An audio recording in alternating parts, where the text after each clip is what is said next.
Vida. Un saludo cordial en este día, confiando en que ustedes, como yo, podamos seguir contando con las bendiciones que el Señor nos entrega. Miremos hoy qué tiene Dios para nuestra charla. Empecemos por decir y pensar que Dios es creador y por lo tanto Él es sabio y el hombre depende de Él y de Jesús. Tenemos muchas veces dudas sobre lo que significa Dios. Parecería como que, dependiendo de cómo nos va, lo aceptamos o no. Le damos gracias cuando todas las cosas están bien, de vez en cuando, porque a veces se nos olvida. Pero eso sí, cada vez que nosotros tenemos algún problema, queremos achacárselo a que Dios no está en nuestras vidas. Veamos qué nos dice una cierta persona que escribió algo y fue el famoso filósofo Immanuel Kant. Él hizo la siguiente declaración.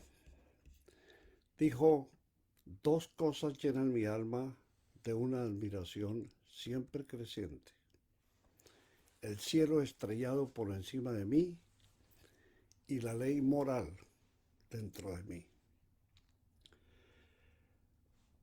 Es bien sabido que Immanuel Kant fue un célebre filósofo. Además, escribió los libros Crítica de la razón pura, Crítica de la razón práctica y Crítica del juicio.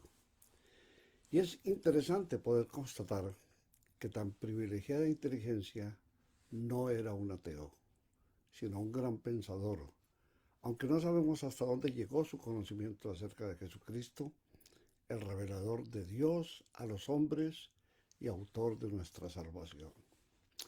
Esta brevísima historia de este hombre nos deja una pregunta. ¿Crees que cada uno de nosotros recibe lo que Dios le deja conocer? Hablamos aquí de cómo tenemos dones, tenemos privilegio de contar con ventajas y virtudes que el Señor entrega a cada ser humano.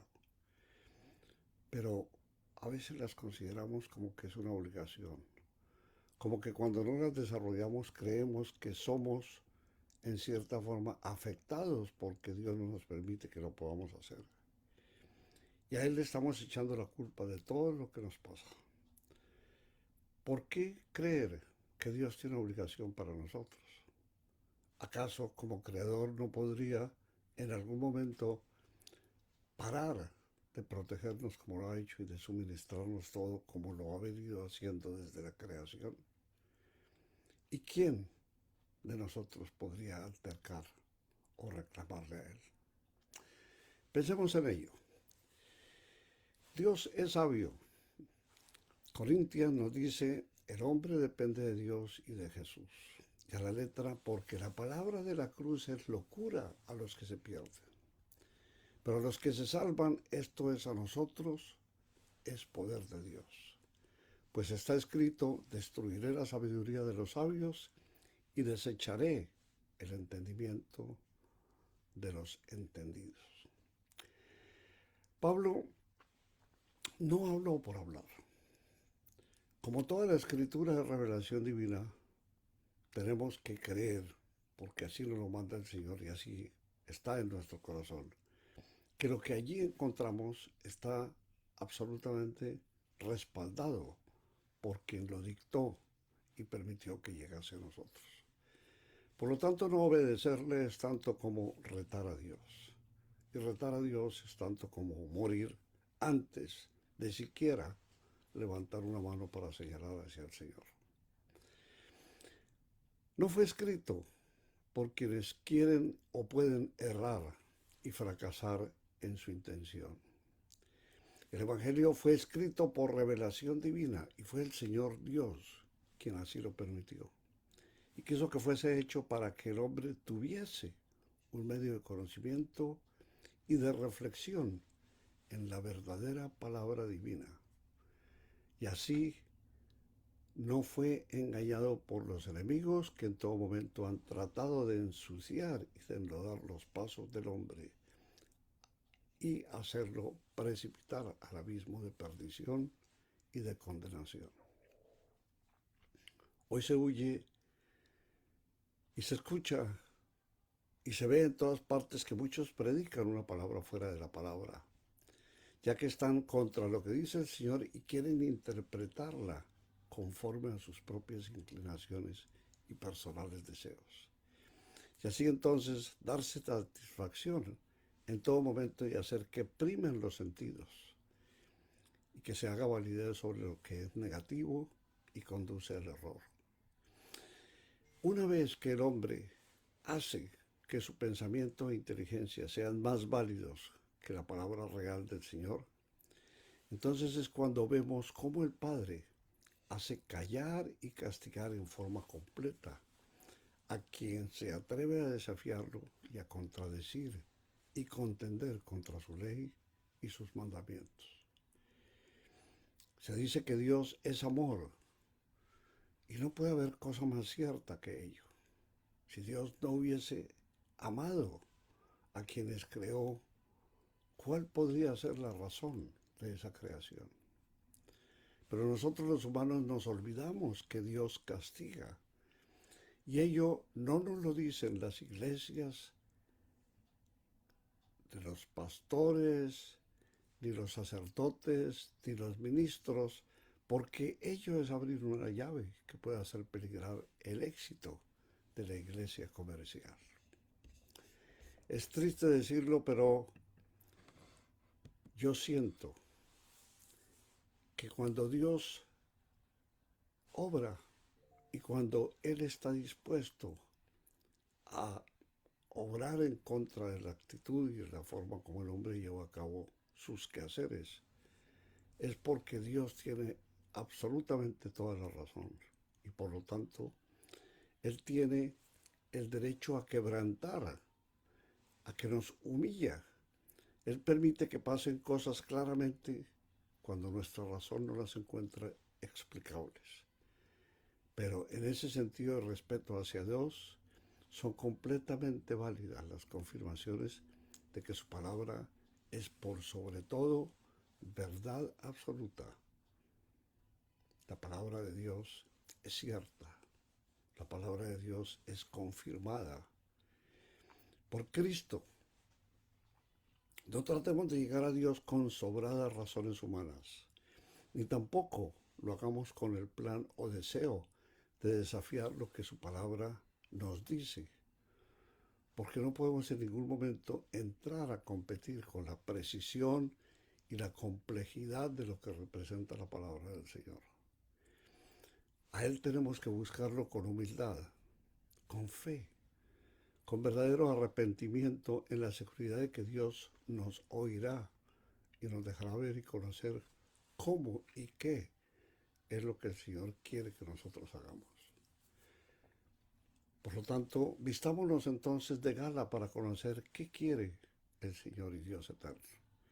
Estemos presurosos y apurados en oírle y en cumplir lo que Él quiere y tiene para nosotros conforme a su voluntad infinita. No entremos a creer que al Señor le podemos engañar y que podemos pasar por encima de Él. Conforme a su voluntad, Él obrará en cada uno.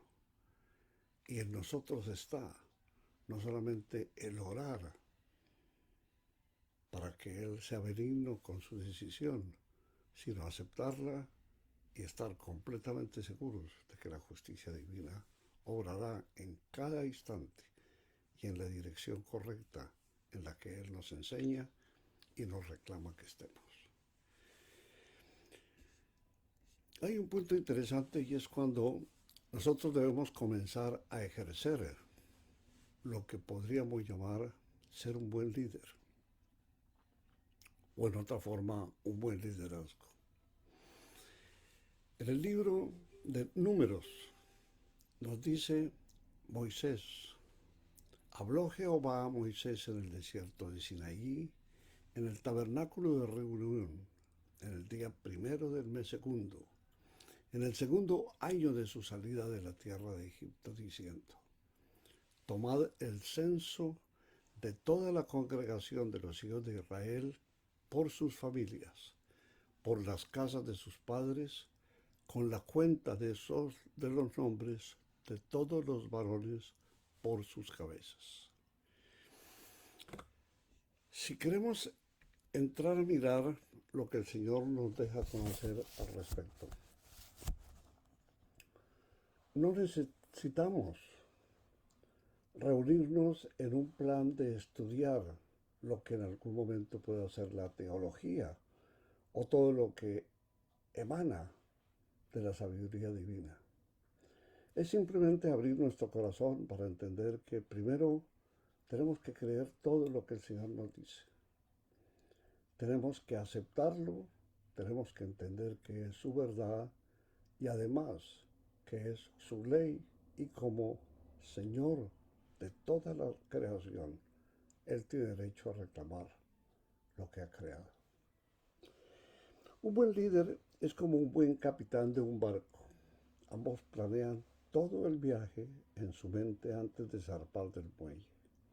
Tienen una visión clara de su destino. Entienden lo que necesitan para llegar allí y saben quién tiene que ir a bordo para que el viaje sea exitoso, así como reconocen los obstáculos mucho antes de que aparezcan en el horizonte. Y por eso, tal y como se preparan, y se preparan bien, los buenos líderes pueden llenar lo que son los espacios en los que el que nos creó quiere que nosotros podamos llevar a su gente a casi cualquier lugar conforme el Señor nos manda. Moisés era ese tipo de líder. Pasó 40 días orando y ayunando en una montaña y se negó a irse hasta comprender lo que Dios quería que hiciera. Luego regresó y se lo comunicó al pueblo para que pudieran participar de esa visión divina. En promesas de liderazgo para su semana, quien se llamó Dr. John Maxwell escribe en esta obra: como un buen líder, Moisés organizó metódicamente los campamentos tribales en el desierto. Haríamos bien en organizarnos como él. Primero, porque debemos sacar tiempo para la planificación y la organización. Eso nos llevará a que nosotros determinemos cuál es el propósito principal de lo que queremos hacer y de cómo debemos hacerlo. El segundo punto es que debemos entender que la situación que se presenta antes de desarrollar una estrategia futura debe ser conocida o debe ser calculada. Como tercer punto, debemos asignar las necesidades y las metas del equipo haciendo las preguntas correctas. Y como cuarto punto, debemos, aunque son más, pero en el cuarto punto, escribimos metas que sean prontamente realizables, que no estén divagando ni que estemos tratando de irnos por las ramas, sino que sean cuantificables y que nos permitan ser transformadas. El quinto punto nos habla de debemos aclarar las metas y comunicarlas a la gente que está trabajando con nosotros. El sexto punto nos lleva a que debemos identificar los posibles obstáculos, implementando un sistema de libre acceso para la planificación. El séptimo punto nos dice que debemos entrar a presupuestar los costos y requisitos, no solamente en cuanto a dinero, sino en cuanto a tiempo, estableciendo plazos y fechas limitadas para cada paso. El punto octavo nos lleva a que estudiemos los resultados. Veamos cómo, a través de lo que podemos ir conociendo y sabiendo, la evaluación proviene de los resultados que vamos teniendo cada mes Y en la forma como nosotros estudiemos esos resultados, podremos evaluar previamente el estancamiento y la exageración que podemos estar trayendo en esta nuestra empresa. Si quieres que Dios bendiga tu plan, necesitas un plan que Él pueda bendecir. Jesús no bendice los planes que no están de acuerdo con su ley. Y por lo tanto, tienen que venir del Dios mismo. Así que habla hoy con Dios sobre cuál es el plan que Él tiene para tu vida. Vigila y examina exactamente qué es lo que el Señor quiere que tú hagas. Da tu punto de vista, no en ninguna forma negando lo que el Señor ha designado que sea, sino dejando ver hasta dónde tú tienes la confianza y la seguridad de que el Señor proveerá todo lo necesario para que tú puedas hacer esa tarea. Y todo ello nos lleva entonces a que entremos a participar con el Señor de lo que Él nos revela y de la forma como Él quiere que nosotros obremos. Dijo Martin Lloyd Jones. Ese hombre fue un médico, pastor protestante y predicador galés que influyó en la época de la reformación del movimiento evangélico en el siglo XX. Él dijo, el secreto de una vida cristiana feliz consiste en darse cuenta de que todo es de gracia y en regocijarse de que así sea. Por lo tanto, nuestro destino es, conforme a la voluntad divina, prepararnos para llegar a su presencia. Y prepararnos equivale a sentar las bases de todos los puntos sobre los cuales vamos a descansar todo lo que el Señor nos ha dejado que conozcamos conforme a su revelación.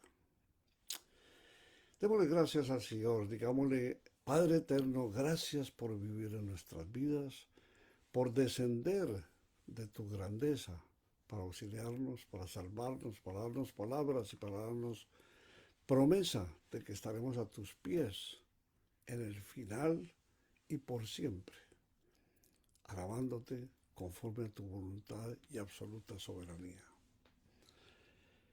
Este debe ser el recuerdo que tengamos de nuestro Padre eterno.